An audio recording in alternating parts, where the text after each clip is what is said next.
Is there a mic on the harmonium? Is there a second mic for the harmonium?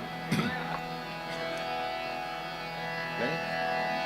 Jaya Radha Madhava Kunja Bihari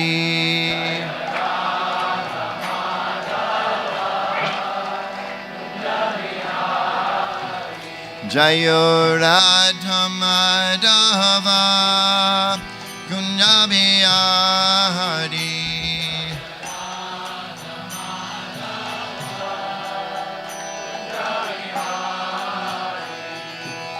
Gopi Jana Ballava Girivardhari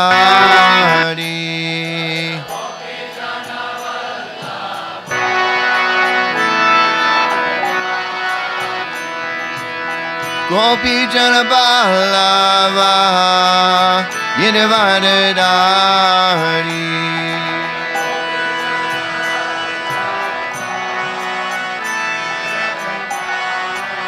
Yashodanandana Brajajana Ranjana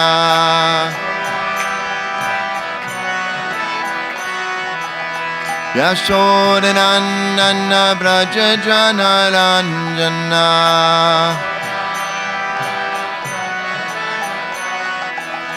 Yamuna Tiravanachari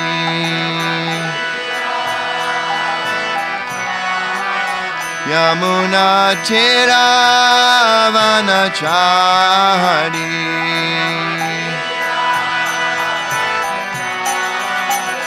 Jaya Radha Madhava Gunda Bihari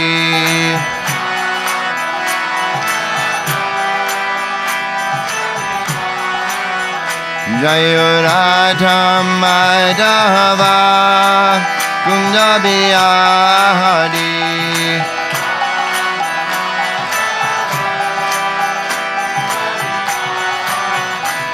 Gopi Jana Ballava Girivardhari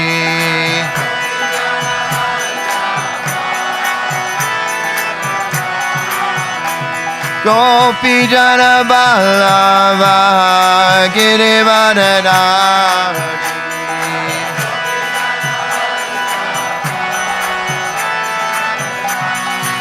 Yashodanandana Brajajana Ranjana Yashodanandana Brajajana Ranjana Yamuna Tiravanachari Yamuna Tiravanachari Jaya Radha Madhava Kunja Bihari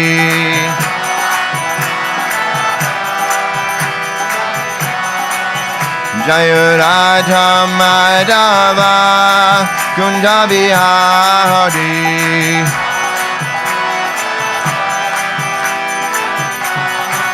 Jaya Radha Madhava Kunda Bihari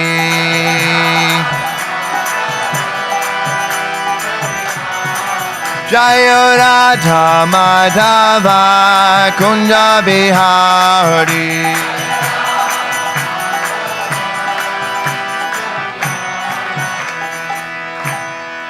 Srila Prabhupada ki Shri Shri Radha Vrindavan Chanda ki, Shri Shri Gauranitai ki, Shri Jagannath Baladev Subhadra Maharani ki, Gaura Premanandi.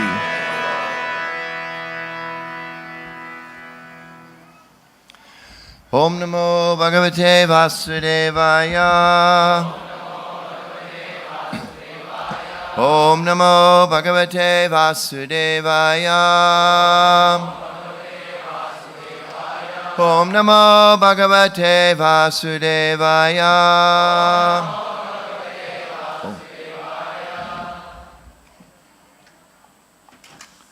This one might be better if we can find the right page. It's a little bigger.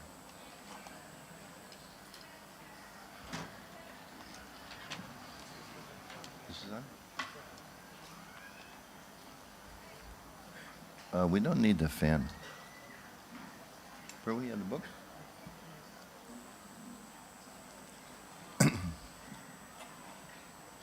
So today we are reading Canto 6, Chapter 14, Text 11, and there's no purport, so I'll also read 12. King Chitraketu's Lamentation. First, I can't help but commenting, Bhakti Chaitanya Maharaj is up here photographing the whole experience. It's like an ocean of Vaishnavas. It's wonderful. It's really, really wonderful. Tasya Bharya Sahasranam Sahasrani Dasha Bhavan Shantanikas Chapi Nripo Na Lebhe Tasum Santatim Tasya Bharya Sahasranam Sahasrani Tasabhavan Shantani Kaschapi Nripo Na Lebhe Tasu Santatim Tasya Bhaya Sahasranam Sahasrani Tasabhavan Santani Kaschapi Nripo Na Lebhe Tasu Santatim Tasya Bharya Sahasranam Sahasrani Tasabhavan Santani Kaschapi Nripo Na Lebhe Tasu Santatim. Bolo.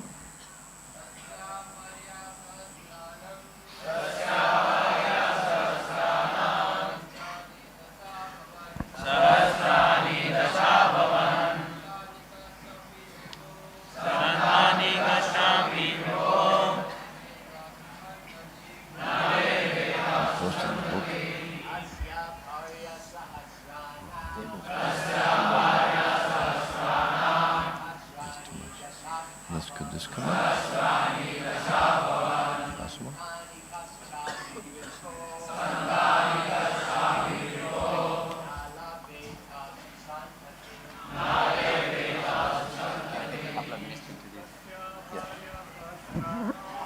How about a couple seconds?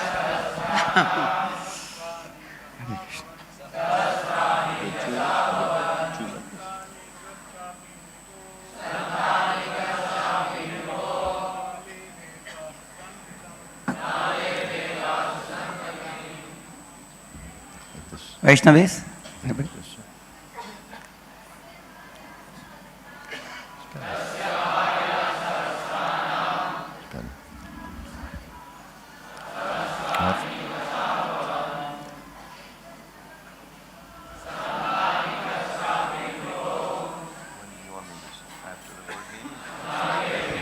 Immediately introduce it, after that you can start.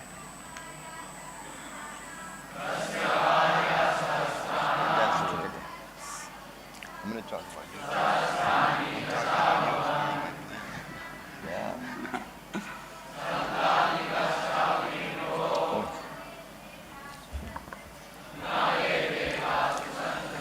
Hare Krishna, this morning Srimad Bhagavatam class is being given by His Grace Anuttam Prabhu.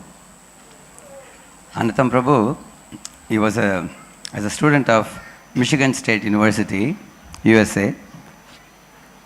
He has been a greatly inquisitive student, searching after the philosophy of that absolute truth by approaching various different organizations and philosophies, and he was not satisfied even in his college days. So he chose not to complete his formal education. Rather, he thought, let me venture into the most important questions about life.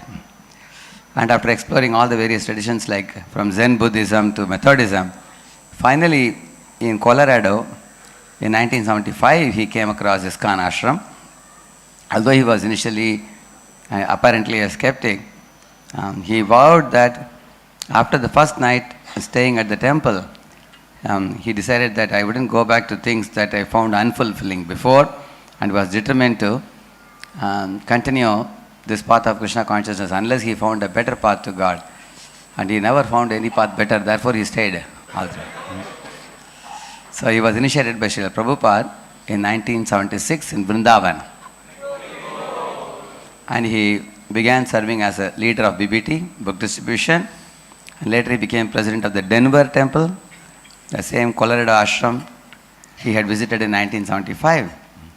He relocated to Washington, D.C. in 1993. His Grace Anuttam Prabhu has been a member of GBC since 2000, and his GBC assignments are all in USA, like Delaware, Maryland, Washington, D.C. So when I travel to US, I go to this Washington, D.C. temple, very huge congregation. Now they have, I believe they have expanded the temple to accommodate more, I think, isn't it? Yeah. Not as big as this one, but pretty big. And Delaware also, Delaware is a very small, beautiful temple, but it attracts a lot of Westerners to come and do roaring kirtan in the weekend. I see them. So Prabhu is also a co-GBC in West Virginia. His vision for the future of ISKCON is that it will mature and grow to be a respected and influential culture and religion around the world. That is his conviction. He has been teaching many, many courses. I used to go to Mayapur every year during the Gaur Purnima time, and I used to every year take one course of his. Like once I attended communications course. Next year I attended leadership and management course. Then another time I attended Guru and Disciple course. So Prabhu's style of teaching is extraordinary, very enlivening and enlightening. And he is very friendly, from most senior to most junior, everybody. So we were very fond of always connecting with his courses. And besides his GBC duties, Anuttam Prabhu currently serves as ISKCON International Director of Communications and is on the board of the Bhaktivedanta College in Belgium, a founding member of Children of Krishna and Grihastha Vision Team, GVT. He is active in several interfaith initiatives in Washington, D.C., including Religion Communicators Council. Under his direction, the Communications Office founded the annual Vaishnava Christian Dialogue and Vaishnava Muslim Dialogue, as well as the North America's Festival of Inspiration. It's a very, very famous festival of inspiration, just like the Sadhu Sangha festival. This is another festival of inspiration, festival in America. Many, many great Mahatma devotees all come together under one roof, and thousands of people attend that. And also, Prabhu has written many articles in the Communications Journal. If you go to the folio, Veda base, you will find many articles on interfaith dialogue. If you want to converse with the people of different religions, he has taught very good procedure how to do it. And Grace Anuttam Prabhu is a regular contributor to ISKCON News and has authored articles for the ISKCON Communication Journal and several interfaith publications. He is also active in several religious freedom initiatives and networks with government and NGOs in Washington to promote religious freedom around the world. Anuttam Prabhu enacts his leadership goals by teaching the following seminars in ISKCON communities worldwide: ISKCON Leadership and Management, Communications Course, Guru Seminar, and the New Disciples Course, all of which he helped co-author with teams of senior devotees. I believe you are teaching with Hanuman Prabhu, is it? Yeah, many. Yeah, many of the courses they both used to do. And I used to be very fond of joining these courses. Sometimes I join second time, third time also sometimes. It's such an enlivening presentation he gives. Anuttam Prabhu and his good wife, our Grace Rukmini Devi Mataji, they own a business which for many years has been a principal source of revenue for the International Communications Ministry. They live in Rockville, Maryland, and attend the local ISKCON temple in Potomac, Maryland. This Potomac temple many years ago started an online Bhakti Shastri course. In those days, that was probably the only one. After that, many other temples started also. So Prabhu is very active in training people through seminars, and traveling around and inspiring devotees. And it is a great blessing that he is here with us in Pune for the GBC meetings.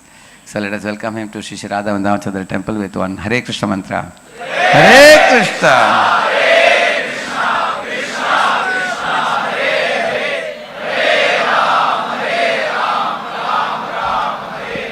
Grace Anuttam Prabhu ki.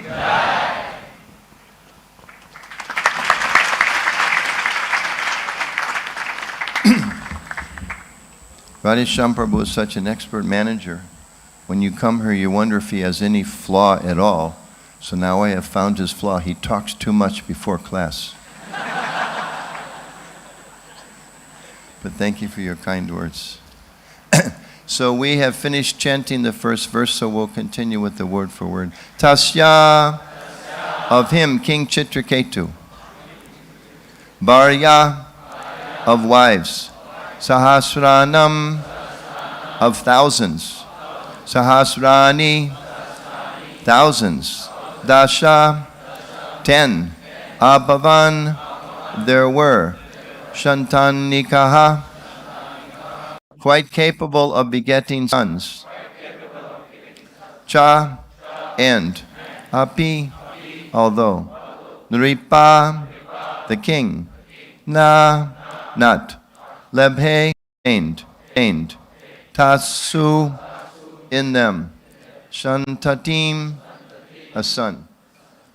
Translation.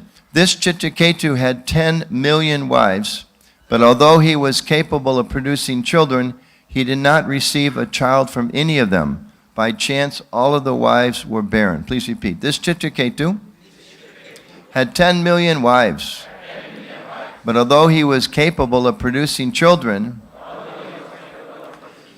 he did not receive a child from any of them. By chance, all the wives were barren. So there's no purport, so we'll go to the next one. Rupo Darya Vayo Janma Vidyaisvarya Shriya Dibi Sampanasya Gunai Sarvais Chinta Banja Pater Abhot. Translation. Chitraketu, the husband of these millions of wives, was endowed with a beautiful form, magnanimity, and youth. He was born in a high family. He had a complete education, and he was wealthy and opulent. Nevertheless, in spite of being endowed with all of these assets, he was full of anxiety because he did not have a son. Purport by His Divine Grace, Srila Prabhupada Ki. It appears that the king first married one wife, but she could not bear a child. Then he married a second, a third, a fourth, and so on, but none of the wives could bear children. In spite of the material assets of Janvaishvarya Shruta Shri, birth in an aristocratic family with full opulence, wealth, education, and beauty, he was very much aggrieved because in spite of having so many wives, he had no son. Certainly his grief was natural. Grahastha life does not mean having a wife and no children. Chanakya Pandit says, Putra hinam griham shunyam. If a family man has no son, his home is no better than a desert. The king was certainly most unhappy that he could not get a son, and this is why he married so many times. Kshatriyas especially are allowed to marry more than one wife, and this the king did so. Nonetheless, he had no issue. Om Jnanatamyandasya Janan Anjana Shalakaya Chakshru Manitamena Tasmai Shri Gurave Namaha Shri Chaitanyamano Bhishtam Stapitam Yena Bhutale Swayam Rupa Kadamayam Dadati Svapanantikam. Jaya Shri Krishna Chaitanya Prabhu Nityananda Shri Advaita Gadadhar Shri Vasadi Gaur Bhaktavrinda Hare Krishna Krishna Krishna Hare Hare Hare Rama Rama Rama Hare Hare. So first, just want to offer my thanks to all the devotees, members of this community. It's truly a beautiful temple. And last night we still see what's here from the Vrindavan forest. It was very... Raise your hand if you came last night to have darshan with the deities. And Yeah, it was lovely, wasn't it? It's still here, but at night it was even more. It was very magical and definitely very mystical. So it was very wonderful, very inspiring. Americans are not well known for being particularly articulate. So I was asked to kind of walk through the garden. And being a typical American, all I could say was, wow. Wow. I kept saying, wow. It was really very inspiring. And also, I'm sure you'll hear this from others, but on behalf of all the senior devotees who were visiting for the GBC meetings and the meetings with the India leaders, there was such nice care taken of all of us. It was really wonderful. You set a new standard of Vaishnava service, so we're all very, very grateful, so well taken care of. Someone told me that there was 130 Vaishnavis helping with the preparation of the prasadam and 20 brahmacharis. That's like more devotees than many temples have. And all that effort went into feeding us nicely. So I was just thinking during each meal, I was thinking, I'm so glad that I'm not a sannyasi.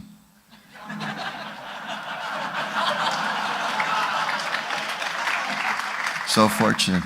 So and I pray that Srila Prabhupada continues to bless all of the devotees here. Really, it's a wonderful temple. It's very inspiring to visit. At the same time as I was preparing the class, I was remembering when I was here last time, Radhe Shyam Prabhu was giving class. Because we have so much opulence here, so many wonderful things, and sometimes we may take it for granted, or sometimes we can become a little comfortable. So I was remembering when Radhe Shyam Prabhu was giving class last time, I don't know how many years ago, maybe you remember, but there was something recently reported, I think in a newspaper, that the topper, that the #1 student at one of the local universities had become so much filled with anxiety and whatever, unhappiness, they had taken their life. You were talking about that in Bhagavatam class.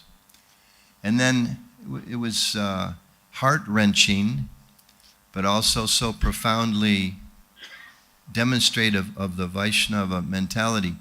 He was saying in a very grave way, why couldn't we save him? I don't think we had any connection with that student, but still he was thinking why we weren't able to save him. We're doing so much, building temples and worshiping the deities and distributing books and trying to go out, and so successful. I mean, the book scores here are amazing every single morning. It's, again, so inspiring. And yet we shouldn't get comfortable. You know, Srila Prabhupada, he was in Vrindavan, he translated the first canto of the Bhagavatam, he could have got comfortable. So many examples are there in history. Narada Muni went around the universe a few times. He could have gotten comfortable. Okay, I preached enough. It's time to go to just sit down someplace in the spiritual realm. But he didn't see like that. So in the same way, I remember it touched me so deeply that Radhe Shyam was saying, why couldn't we save that person? So this really is the mood of the Vaishnavas. And I remember all of us who felt, I don't know if we cried, but we definitely felt like crying to hear that. There's so much suffering, and we need to help people. We've been helped. We wouldn't be. I was thinking, because so many devotees are mentioning, you look around and there's new apartment building, flats here, there. And I remember first coming here, maybe there was one building plus the temple. I don't remember that, but it was basically bare ground. So in that short period of time, the temples come up and so much expansion in the whole area, and so many Vaishnavas are here. And it's all due to one person. He's sitting there. Without the seed that Srila Prabhupada, none of you would be here. This building wouldn't be here. I wouldn't be here for sure. And you travel around the world, so many ISKCON temples, all because of the desire of Prabhupada. He had such an intense desire to benefit in so many ways. And as we know, Prabhupada said that it's the aspiration of the spiritual master, and he describes in the Bhagavatam, he says, we can never repay our debt to the spiritual master. We know Prabhupada is our founder Charya. So as we like to say, he's the preeminent Siksha Guru. He's a founder Charya, and the primary person we all go to get instruction. And without his mercy, we wouldn't be here. And it's described, we can never repay that debt. But Prabhupada writes in the Bhagavatam, we should want to repay that debt, even though we can't do it. And the way Prabhupada said we repay that debt, he said, you should preach vigorously, just as I am doing. So that's all he asks of us, according to our capacity. We may be man or woman, young or old, wealthy, poor, doesn't matter. You know, big, powerful person, not so influential person, doesn't matter. We can help tell people about Krishna, and we can help them alleviate the suffering that everyone's undergoing. So that's what it means. That's what this whole temple is for. When we put on tilak in the morning, we should think it's not just a decorated dead body. It's to remind myself that I'm Krishna's servant. And if I'm Krishna's servant, then I have to understand what's his mission in the world. And his mission is the world to help other people become reconnected with him and to become happy and to become free from suffering. So that's our inheritance. That's our family business, like Vaisheshika Prabhu's business, or book, right? The family business is to give people Krishna consciousness. So, Srila Prabhupada Ki Jai. So today's verse is a very interesting one, and starting very, very interesting story with so many twists and turns. The Bhagavatam is full of so many dramatical histories to help us be enlightened and woken up. So here we're getting a little bit of an insight as to the nature of this world. Last night and this morning, the deities are here, we get a little vision of the spiritual world, isn't it? When you come last night and it just felt like, oh, Krishna, like I said, wow, wow, wow. It was just so wonderful. I was just thinking, I'm standing on the edge of the spiritual world peering in. It really felt like that. So in these verses, we're seeing the other side, which is the material world. We're getting some nice insights. Just as it describes in the Ishopanishad that we should cultivate knowledge of nescience and transcendence, both. That's the instruction of the great sages. We have to know both. The reason we have to know both is because according to our Vaishnava philosophy, we all have a choice. Each one of us has a choice. We can accept Krishna or we can reject Krishna. We can go forward in our spiritual life or we can turn away and turn towards the material world. That's our philosophy. And it's a beautiful philosophy, and it's a very profound philosophy that we actually individually, Krishna's given us that ability to make that choice. So to have that choice, we have to be educated about what are the options. Just like here in the neighborhood, you can go and buy a flat here or you can buy a flat there, and anybody that's going to buy a flat, you go in and you look around, okay, how many square feet? How big is the bathroom? Which side? How's the vastu? Oh, the vastu here is terrible. Okay, we don't want that one, etc. You educate yourself to make that choice. So in the same way, we have to educate ourselves about both the spiritual realm that we're invited to enter and the material world that we're still in, and it's tugging us at every moment to stay here. Those choices are there. And the fact is that this world that we live in now, it's such an amazing place. In the Gita, Krishna says it's unlimitedly mutable. It can change in so many ways. And it's simultaneously beautiful and ugly, delightful and hellish, fulfilling and frustrating, gives some happiness and gives so much pain. Just like you look out at the beautiful trees, so many nice trees surrounding the temple, and they give nice shade and they're very inspiring, and the more green environment, it's very beautiful. But if we go a little bit further in that tree, there's so many ants and so many different bugs, and they're all trying to eat each other. Isn't it? And if they don't get eaten by another bug, then a bird flies in. We see some pretty bird that flies in. We think, oh, what a pretty bird. For the ant, it's death. The same bird. It's death. You throw a fish in water, oh, this is delightful. You throw us too long in the water, we drowned. Same substance. So this material world is such a complicated place. Where I live in the United States, recently there was a big fire in a beautiful vacation place called Maui, Hawaii. So many people, they save their money there and they go to enjoy life. But there was a huge disaster. Many, many people died. Many buildings were burnt down and the whole thing was eliminated. I was traveling, doing some preaching work in Portugal a few years ago. Portugal is a small country, but at one point in European history, it had a huge empire. And then there's some different histories, but according to some of the things I read, one day there was a big tsunami out in the water. And the tsunami came, and at the same time, first there was an earthquake, shook the ground. And those were the days there was no electricity, everything was on candles. So all the candles were falling, started many fires. So the people were running down to the water to get away from the fire, because it was by the ocean, running from the fires, running from the earthquake without knowing there's a tsunami out there from the earthquake. So this huge wave came, and practically that was the end of the Portuguese Empire. They never recovered. Up till that time, they were a very, very powerful place. So this is the nature of this world. It's such a dangerous place. It looks so attractive. So therefore, these stories are here for us to understand. You know, a materialistic person might read this story and go, wow, how many million wives? This is your religion? This is very nice. But you have to read the end of the story. So just like we may go, we buy a flat, we buy a car, we go on vacation. People work very hard to achieve these things. And if they can't have those things, because the world it's not a place where everyone gets full opportunities. According to karma, some people have more opportunities, some people have less. If we can have these things, we become angry, sometimes bitter. People become envious, anxiety. They make war on each other, you know.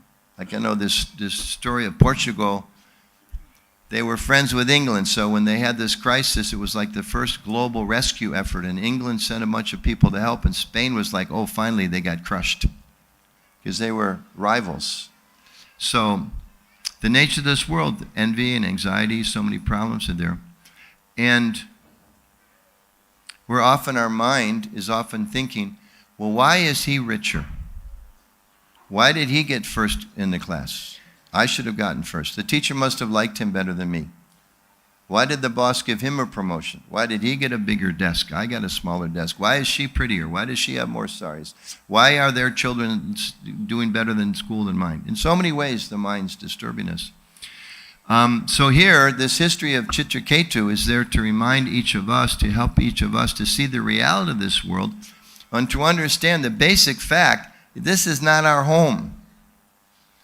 Just like there's many grahastas here. If you have a home, naturally you want to make your home a nice place. It's just the nature of it. You know, you keep it clean, and because we're Vaishnavas, you put up nice paintings of Krishna, and you want to bring people over and guests and make them comfortable because it's your home. But this world is not our home. We're only here temporarily. And I can say on behalf of some of the elders here, it goes by very fast. Isn't it, Rida Chaitanya Prabhu? It goes by very fast.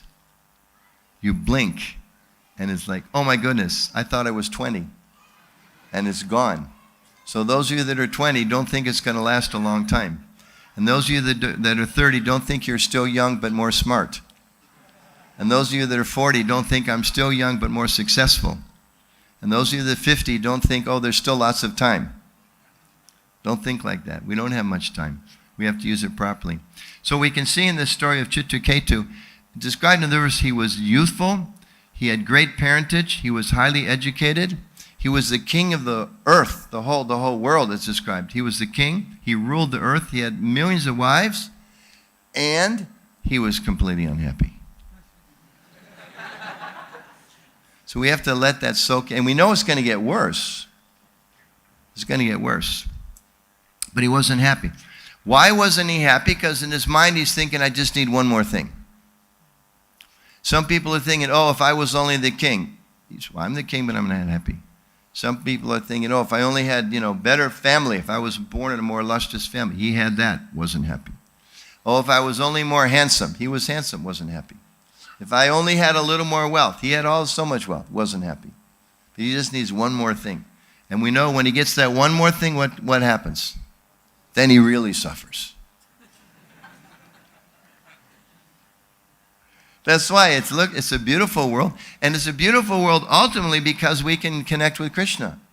Because we can take a little flower. I was up at Balaji's temple this morning. There were two devotees and they were stretching to reach the top of the tree why? To pick a flower to offer to Krishna. So it's a beautiful world and we can use everything to connect with Krishna. But if we mistake that, if we surrender to our friend up here, then our life becomes very, very difficult. So Chitraketu, he had all these things, but still he wasn't satisfied. Because he was just thinking, if I only had a son. And he's not the only one. Can you think of who else is there in our Vedic tradition who had a son who didn't bring him a lot of pleasure? Oh, yeah. Hiranyakashipu was not such a good son, was he? Ravan wasn't such a good son. I was thinking of Dhritarashtra, right? If I only have a son, right? And then the sages told him, this son is horrible. I don't know of any other time. Maybe it's there. But they, at least that one time, they told him, your son is so bad. You should kill your own son. I mean, that's not a typical instruction of the sages. But they knew he was so, of course, he couldn't do it. And in the end, he lost everything. He lost all of his sons because of one son.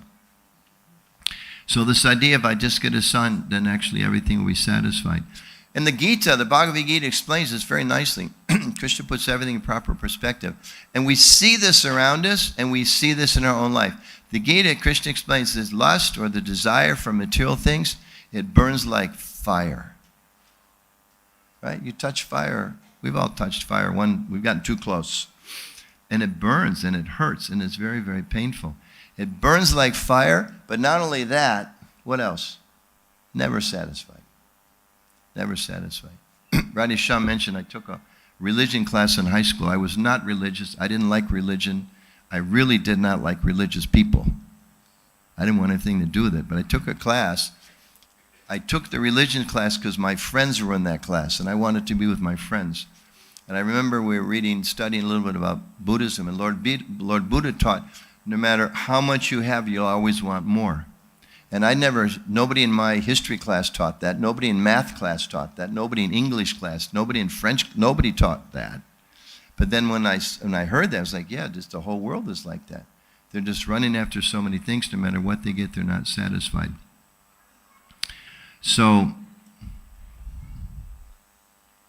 yeah, I was thinking that even in music, they're always singing about, I want something, and then they're singing, I don't know about popular music here in America. Music has two forms, hankering for something and lamenting for something. Is it like that here too? Yeah. And people they like to, I saw one cartoon recently, and the husband and wife were sitting, and they were like, I don't know if you do it here, like rock, scissors, paper. The children. So they were like doing that. And then in the next scene, so they were like doing that to see what TV show they're going to watch. And then the next scene, the husband was sitting looking very angry, and the woman was sitting crying, and they were speaking about, oh, Tom, I'm so sorry I lost you in my life. So the idea, ladies, sometimes they like these more emotional, dramatic things, and he just wants to watch some movie where they're shooting each other up or something, a cricket match or something like that. But the idea that we're all wanting to try to experience some pleasure in this material world, but it comes back in a way that doesn't satisfy us. I know, again, practical example, because we learn from the Shastra, but we also have to learn in the world around us.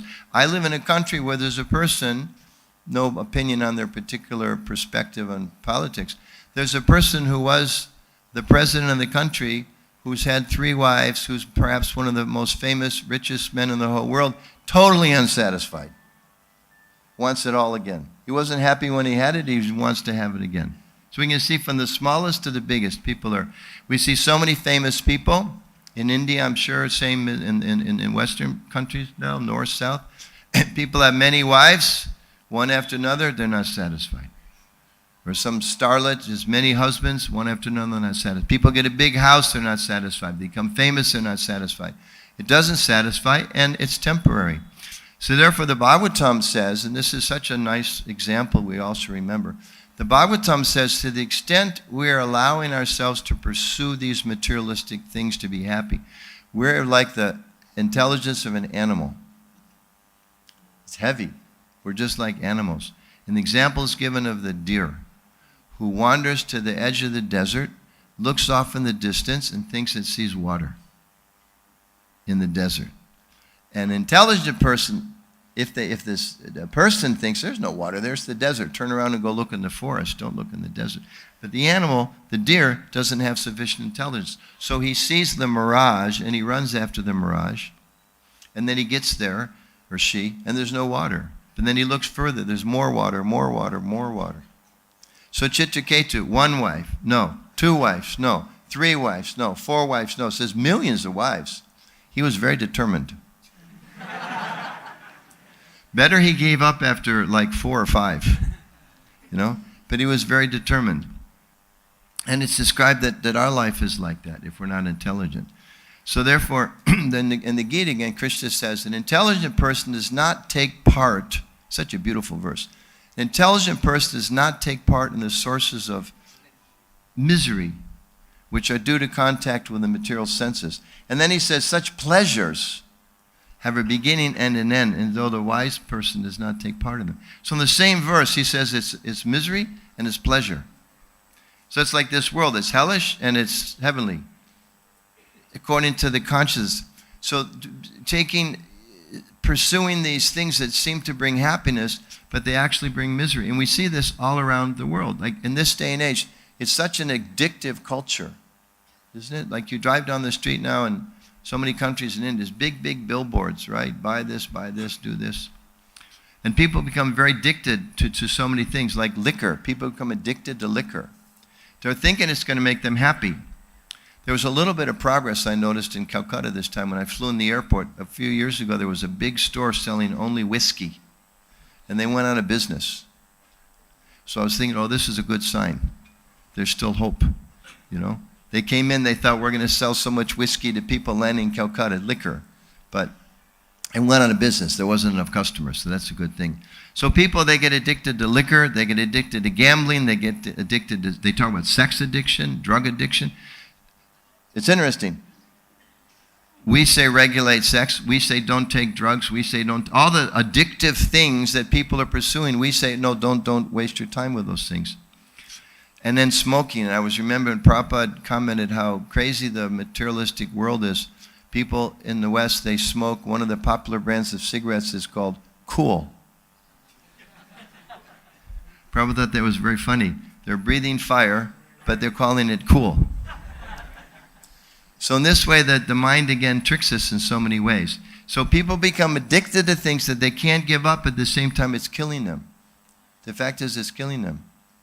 People become addicted to gambling, they lose all their money, they kill themselves. Or many times, I lived in Las Vegas, there was a temple there years ago, and they'd have these stories, many casinos in Las Vegas. People, they get addicted to gambling. They literally leave their children in the car overnight, unprotected, so they can gamble. That's an addictive behavior. It pulls you in and you can't stop because the mind becomes so controlled by these materialistic desires. So it's described, it's a poison, but at the same time we want more. So this is the fate of Chitraketu.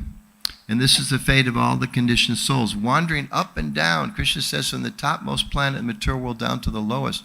All are places of misery. So we should think like that. You drive through a rich neighborhood, right? There's wealthy neighborhoods in Pune. You should think it's a place of misery. You drive through some poor place, you should understand with your intelligence, it's a place of misery. You see a highly educated person, education is wonderful. Use it for a higher purpose. But we should understand if one doesn't use one's education for spiritual purpose, they're not happy. An uneducated person, they're not happy. Rich person, they're not happy. So as devotees, sometimes people think, oh, you're pessimistic. We're not pessimistic, we're optimistic. If you go to the doctor tells you, give up this addiction. Is that pessimistic? You go to the doctor, he says, don't drink anymore, don't smoke anymore. Is that pessimistic? No, that's healthy, good advice. Because when you stop smoking and drinking, then you'll have a more full life, even materially. So the Lord explains that from the topmost planet down to the lowest, all are places of misery. And therefore, what do we do? You may think, but I'm stuck here. I'm attracted to so many things that are not good for me. I live in a world, other than this Sangha, we live in a world full of people who are so much attracted to materialistic nonsense, and they're propagating these things. So where's the hope? Well, the hope for Vaishnavas is because we know Krishna. We understand the nature of Krishna. He's an all-attractive person.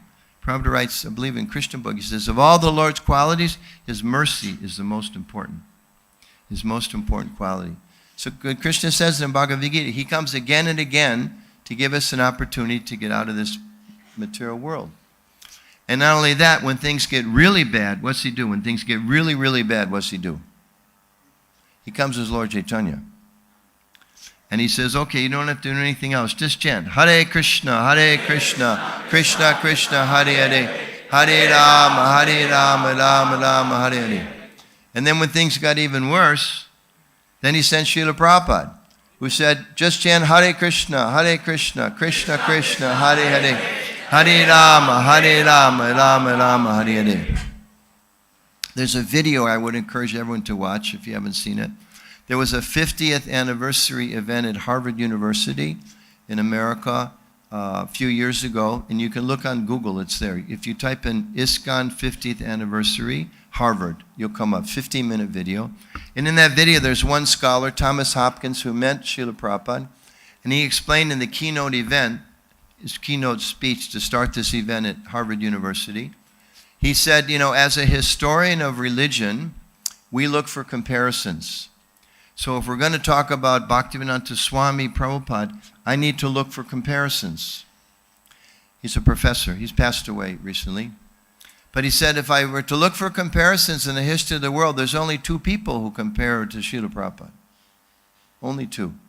He said, Jesus and Muhammad. I didn't say this. He said that. It's on the video. You can see that. And then he goes on and he says, but if we look at Jesus Christ, he was in his own country, his own language, his own culture, his own people, and he had people his own age to help him. He said if we look at the Prophet Muhammad, he was in his own country, his own culture, his own language, and he had friends and family members to help him. Srila Prabhupada went to a different country, different culture, no support, no family, no friends, nothing, only by himself. And even if Prabhupada only created this one temple of Pune, we would think, wow, what an amazing accomplishment he's done. But there's temples, maybe not as beautiful as Pune. Some come close. There's a few temples. Don't be upset. But there's a few temples. They kind of come close to this temple all over the world. All over the world by the grace of Srila Prabhupada. So it's a nice video. Please take a look at that. And he says, and he also goes on, the last comment he makes, he says, ISKCON's been here for 50 years. It has some challenges, naturally. He says, we'll see how things work out in history. He says, but Christianity and Islam, after 50 years, had serious problems. So sometimes we may think, well, you know, we face some challenges sometimes. There's some difficulties. It's hard to get along with one another sometimes, or it's hard to raise money, or double book distribution every year. Sometimes those challenges are hard. But these other traditions, they face much greater challenges. So, Prabhupada came, and what did they reveal to us? And I'll wrap up with this, that these wonderful teachings, we're eternal, we're servants of Krishna, we have an intimate relationship with Krishna. He's our best friend, and perhaps most importantly, he never gives up on us. This is a very, very, very, very important message of Vaishnavism. Because we all know, you know, this is a fallen world. We come from mixed backgrounds. We all make mistakes. Sometimes we may slip from the platform of Krishna consciousness, but we know by the nature of God, he's such a loving person that he never gives up on us. He never loses his commitment to assist us. And all we really need to do is purify our desire. That's all it takes. We just have to purify our desire. You don't have to be, right in the Gita, I mean, imagine, topmost scripture, in that it's directly Krishna speaking, and he says it doesn't matter what you do. I mean, just imagine, okay? Let's say there's some young couple here, and the wife says to the husband, you know, frankly, you don't need to do anything for me. A little water, a fruit, a flower, I'm happy. Is there such a wife? Is there such a husband?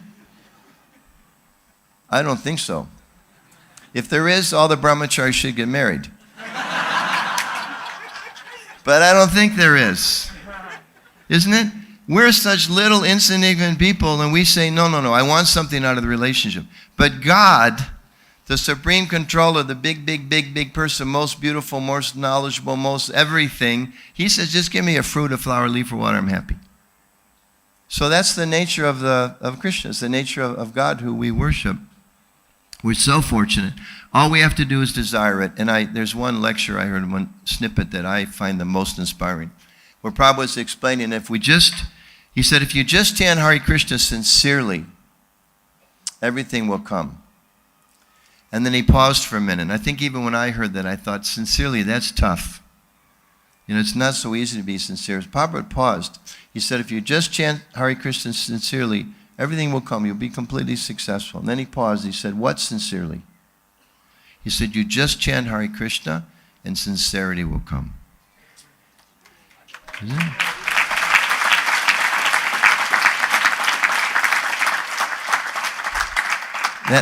That's our boss, you know.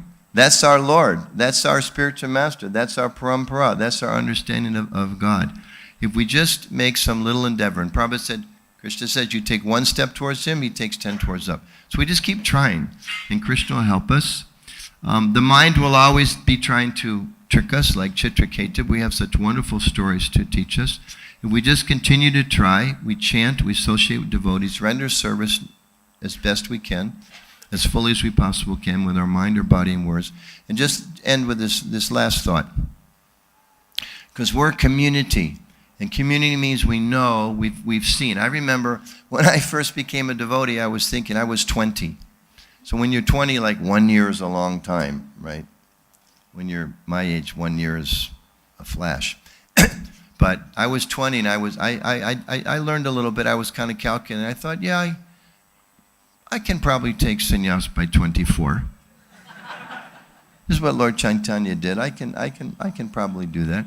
But now, you know, we realize Krishna consciousness, it's not like in America they say like a 50-yard dash. They use that word dash, like a short run. It's not a short run. You go very fast, full speed, and then then you collapse. It's a marathon. It's a challenge for the whole life. And during our lives, we're going to have some up periods, I can promise you, and you're going to have some down periods. Radhesham Prabhu mentioned from an old biography, Anuttam and his wife have a business in Washington, D.C., finished. Gone. Today you have, tomorrow you have. Tomorrow's gone. So the material world is like that. It's up and down. But in that spirit, please, please, please be compassionate on each other, and equally important, be compassionate on yourself. Because the mind also, one of the ways it tricks us, oh, you're not good enough. You don't chant good enough. You're not serious enough. You're not educated enough. You don't know enough shlokas. You don't collect enough money. You don't distribute enough books. Krishna doesn't say in the Bhagavad Gita, if you give me 1 billion flowers or 1 billion fruits, he says just offer with love and devotion so that we can do. So we should push ourselves in our Krishna consciousness to make advancement, but don't push so hard we break. We know we have to be compassionate. Those of us with children or younger brothers and sisters or younger devotees, we have to be patient with others, but also remember we have to be patient with ourselves sometimes. We talk a lot these days about devotee care. Devotee care also starts with ourselves. It's very important, very important. And we're going to face challenges, and we need to be there to help each other and to make sure we're not unnecessarily critical of each other. Because maybe today you're feeling good, tomorrow you may not be, you know. Today maybe you're feeling strong, you can give others help. There will be a day where you need others' help. So that's why we have devotee association. So we should both care for others and also care for ourselves, knowing that ultimately, I remember I saw a bumper sticker one time, I really liked it. Again, very eloquent American expression. God don't make junk. Krishna doesn't make trash. We're part and parcel of Krishna. We're emanations from Krishna. We all have that divine nature. We're all special in Krishna's eyes, and we should never forget that. We've fallen, we've done so many nonsense things, we have problems, but Krishna never gives up on us, so we should not give up on ourselves either. Okay? So I'll stop there. And we all know Chitraketu, he went through hell, but in the end, wow, he's in the Bhagavatam as an example, just to show us, you know, so there's hope. So maybe time for one question? Okay, Radhesham Prabhu was saying maybe one question.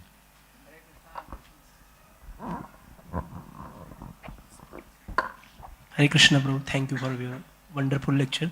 So, Prabhuji, you told that means we get many kicks, and this word is very much dangerous. But actually, we get many kicks from this material world, and we experience that. We get kicks from the world, and the world kicks us. Yes, both. Both are there. Yeah, and also we heard from Srimad Bhagavatam how it is dangerous, but still why we get attracted towards this dangerous word after hearing so many times. Why are we still inclined toward the world? Because we're stupid.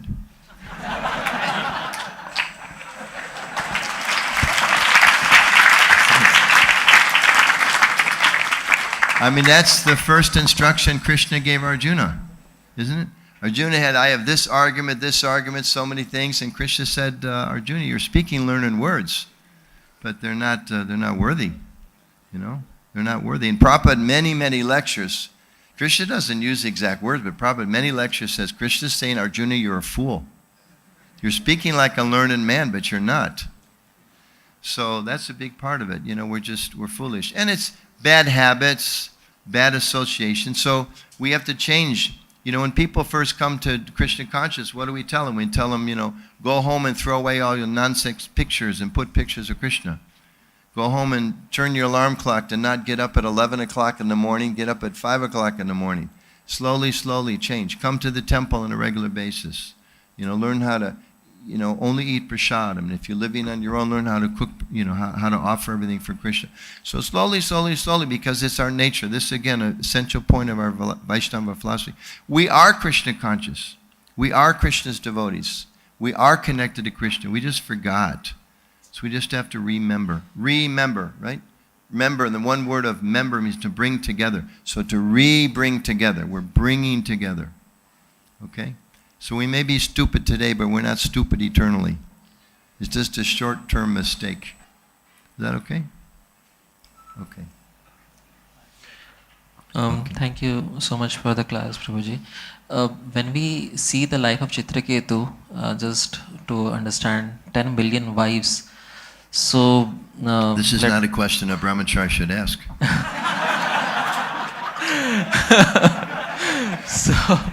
So if it is like 1 million, 1 million, 1 million, 2, so Yeah. he's still going on, and that's what is happening with all the living entities, including us. So there is something called as, you know, hope. That hope is there in this material world. In Hindi we call it Ummeed pe duniya kayam hai. You know, there is, the whole world is running on the basis of this hope. Hope that I can find something to satisfy me. That hope? Hope that there is, in spite of all the kicks that I am getting in this material world, still I am having hope that maybe this will satisfy me. This is called stupidity. So how to go beyond this hope? Well, one, you can't without the mercy of the devotees. Because people are wandering life after life after life after life after life. From the topmost planet down to the lowest. But then when we meet spiritual people, especially Vaishnavas, but other spiritual people can kick us on the, you know, onto the right path. They open our eyes to a whole nother reality. It's just like, you know, you come back to the ashram or whatever facility they have for brahmacharis having prasadam, and you go in the kitchen and there's one dry chapati, and you've been out preaching all day long, and you're hungry, and there's no prasad, there's just one dry chapati, and you think, okay, it's something. So you start to eat the dry chapati, and then another Prabhu walks in the door and says, hey Prabhu, what's your name? Pankaj. Okay, so he says to you, Prabhu, I knew you're coming late, I saved you some Mahaprasad. Right? Do you stay focused on the dry chapati? No, you put it aside and you're going to have the nice feast. So in the same way, like when we see the pastimes of the Lord displayed here, when we hear about Krishna, the whole process is on hearing. Gradually we develop some faith and we get a little bit of taste. But our process is also, we have free will. So we get a little taste from Krishna. Someone mentioned the other day, I think Radhika Raman, when we first become a devotee, Krishna gives us some extra taste to help us make the right choice. But then he's always saying, hey, is that what you want or do you want this? We see this. Some nice devotees come, they're very fired up in Krishna consciousness, and then you don't see them for 6 months. And they go out, they learn a few more lessons, and they come back again. Right? 6 months, 6 days, 6 lifetimes, 6 universal creations. It's all a flash. So we have to associate with devotees, and we have to get strength from the devotees. And again, be a little compassionate on ourselves. We have habits. Our mind, you know, my mind is so evil. It just goes to so much nonsense. But devotees protect us. And make sure, and keep eating Mahaprasadam. So you can give up the old dry chapatis. But still, we have little time. You can take one more question. The lunch is so good, I skip breakfast. It's true, isn't it? Subal is here, he watches me. Right, I skip breakfast, so for me, but others that need to go, certainly they can go. One more? HareKrishna Prabhu, Dharmat Pranam. My question is around that in different Vedas and scriptures, it is mentioned that having a son is something which is looked up to. And I think in this also, we have seen that Chitraketu was after a son. Like, what is the significance and what is the difference of having for a Grihastha devotee for son and our daughter? What's the difference among those two? Well, first, thanks for bringing that up. I was going to make a comment. Chanakya Pandit is saying that Grihastha life is not happy if there's no children. Grihastha life, if you're a materialistic person, is not happy if you have 100 children. Because it's material life. And if it's Grihastha life with Krishna, if it's Grihastha, not Grihimeti life, if you have one child but you're connected to Krishna, you're very happy. If you have no children, you're very happy. If you have 100 children, you're very, because whatever children Krishna gives me, they are an opportunity for me to render service to him. He's put this little soul in my care or in our care in order to, as service to him and to help them awaken their connection with Krishna. A way to help me make spiritual advancement. So just like, there's Shastra, if you're blessed, you have wealth. If you're blessed, you have good looks. If you're blessed, you have good family. Those are all material calculations. Those are the laws of pious activities or impious activities. But Vaishnavism ultimately teaches, Krishna consciousness teaches us, those things. Prabhupada explained this so beautifully. He said, those are all zeros. Wealth is useless. Power is useless. Fame is useless because ultimately they don't make us happy. But if you put one in front of those zeros, now there's so much value. So that one is Krishna. So as far as, because we may think, well, I know so many grihasthas have no children, but they're very advanced devotees and very connected to Krishna. As far as gender, gender is, forgive them, Americans are so poorly trained. Gender is stupid. I have a man's body. How many lifetimes have I been here? Do I have any idea? 1, 20, 100, 1,000,000? So this one time I'm in a male body and I'm thinking I'm a man? That's stupid. Isn't it? Today I have like a beige colored kurta. So tomorrow I bought a nice red one at the store. I can put a red, am I a red kurta? No, I'm the spirit soul. So maybe today I have a man's body, I just should use it for Krishna. Maybe I have a woman's body, I should use it for Krishna. Maybe I'm in the Grihastha ashram, I should use it for Krishna. I'm in Brahmacharya ashram, sannyasa, whatever I am, use it for Krishna. I have a big house, use it for Krishna. I used to have a house, I tried to use it for Krishna. He said, okay, Nuttama, no more house. Poof, gone. I used to have a business, okay, I'll try to use it for Krishna. And he decided, no more business, poof. So what am I to do? Okay, Krishna, whatever I have. A leaf, a fruit, a flower, I give that to him. So especially as parents, if you have a daughter, it's a tremendous blessing, and you make her Krishna conscious. If you have a son, it's a tremendous blessing, and you try to make him Krishna conscious. If you have 2 daughters, you try to make them both Krishna conscious. You have 2 sons, so we don't, this conception that, oh Krishna, thank you very much for this son, but couldn't he be taller? It's very foolish. And as far as I can just tell, your question about, I was waiting for how is it possible, millions of wives? How can we understand it? It's like, some things are inconceivable. Rabindranath Prabhu, who's a big scholar, he said even when he studies the Shastra, some things are hard for him to understand. He said he puts a little bracket around it. And you come back and you get some realization later. And just this comment about millions of wives. In ISKCON, we know, either 0 or maybe 1. And I know I'm a Grihastha, so sometimes you joke with your spouse. When I was first married, joking with my wife, and I said, maybe I should have 2. I was just joking, And she said, well, you can have 2, but you'll still have one. I said, what do you mean by that? She said, because as soon as you get two, I leave, and you only have one.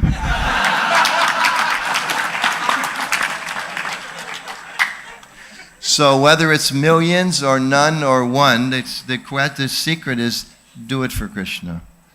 You know, it's not like you go to the spiritual world and he looks, he says, you know, did you have a daughter? Did you have a son? Were you brahmachari? Were you sannyasi? Were you rich? Were you poor? He doesn't care. It says, if one offers to me with love and devotion, that's the thing. So anything else, it's just our mind. I'm not qualified. I should do this. I should have that. I should have gone here. I should have gone there. That's just the mind. It's just a trick. Don't let it trick you. Don't let it trick us. Okay?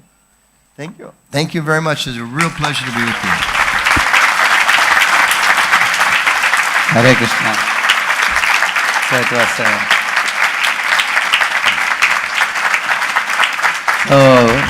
Anuttam Prabhu's words are so thrilling. We were all at the edge of our seat, and we were like waiting for the next point with bated breath. Such a brilliance and such a depth. And many of the things that he speaks, we can resonate with it very well.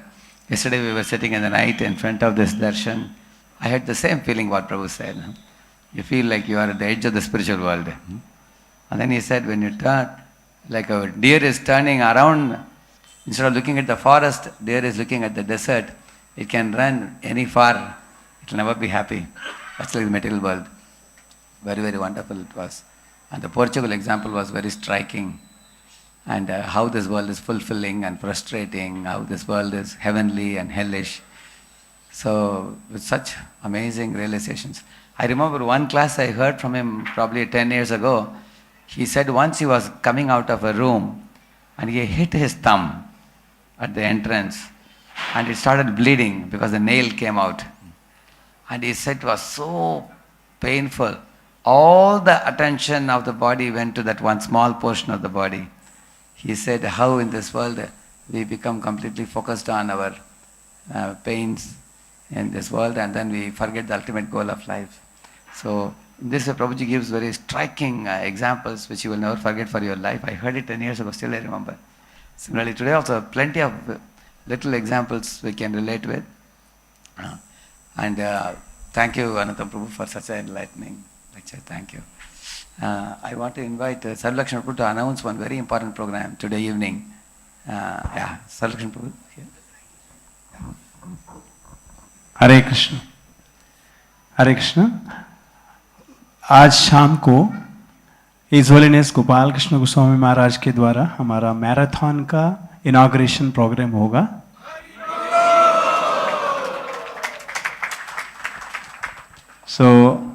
आप सबको पता है कि पिछले 4 साल से हम book distribution में नंबर 1 आ रहे हैं। हर साल गोपाल कृष्ण महाराज आते हैं और ये इनॉग्रेशन प्रोग्राम करते हैं। तो आज शाम को पहला दिन है और कार्तिक का पहला दिन है और संडे भी है, तो काफ़ी सारे भक्त आ सकते हैं यहाँ पर। और आज का कुछ प्रोग्राम है, इसमें थोड़ा सा बदलावट है। आज 6 से 6:30 बजे तक यहाँ पर दामोदर अष्टकम होगा टेम्पल हॉल में। सब भक्तों के लिए दीपदान का ये अवसर प्राप्त हो रहा है और केवल आज का दिन होगा ये 6 से 6:30 बजे। और 6:30 बजे भक्ति वेदांत हॉल में ये इनॉग्रेशन प्रोग्राम होगा और सभी भक्तों के लिए स्पेशल फीस्ट प्रसादम भी रहेगा। तो आप सभी भक्त अपने मित्र परिवार के साथ आइएगा और इस प्रोग्राम में भाग लीजिएगा। और इस साल भी हम प्रयास करते हैं कि पुणे नंबर 1 आने के लिए हम प्रयास कर सकते हैं। Hare Krishna. Thank you very much. Hare Krishna.